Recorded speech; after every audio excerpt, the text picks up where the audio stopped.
சிந்து பைரவியின் பிரம்மு ஆறுமுகத்தோடைய முதுகுலெல்லாம் காயம் இருக்கு. அதை பைரவி எதிர்ச்சியா பார்த்துட்டு ஆறுமுகம், என்ன இது உன்னுடைய முதுகுலெல்லாம் இப்படி காயமாயிருக்குன்றாங்க. உன்னை சஞ்சய் அடிச்சானா அப்படின்றாங்க. பைரவி, நீ மரியாதையை நடத்த சொன்ன, ஆனால் அவன் என்னை எப்படி நடத்தினான்னு தெரியுமான்றாங்க. என்னை போட்டு அடியடின்னு நடிச்சுட்டான், என்னால் அதை தாங்கவே முடியல அப்படின்றாங்க. கேட்ட உடனே ரொம்ப கவலைப்பட்டுக்கிட்டு இருக்காங்க. இந்த சஞ்சய் கிட்ட சொன்னே, உன்னை அது மாதிரி எல்லாம் பண்ணக்கூடாதுன்னு சொல்லிட்டுன்றாங்க. இப்படி போட்டு அடிச்சிருக்கான்னு சொல்றாங்க.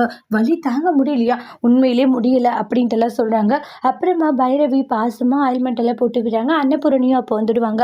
வந்ததுமே ஆரம்பம், என்னடா உன்னுடைய முதுகலை இப்படி காயமாயிருக்கு, அந்த போலீஸ் உன்னை போட்டு அடித்தாங்களா அப்படின்றாங்க.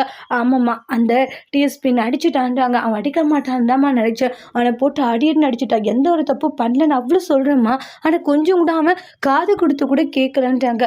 என்னை அந்த அளவுக்கு அடிச்சுட்டான் அப்படின்ட்டு ரொம்ப எமோஷ்னலாக ஃபீல் பண்ணிட்டு இருக்காங்க. பைரவி, அவன் அடிக்க மாட்டான் தானே நீ சொன்ன, ஆனால் அவன் மனுஷனை போட்டு அடிக்கிற மிருகத்தை போட்டு அடிக்கிற மாதிரிலாம் மனுஷனை போட்டு அடிச்சிருக்கான் அப்படின்றாங்க.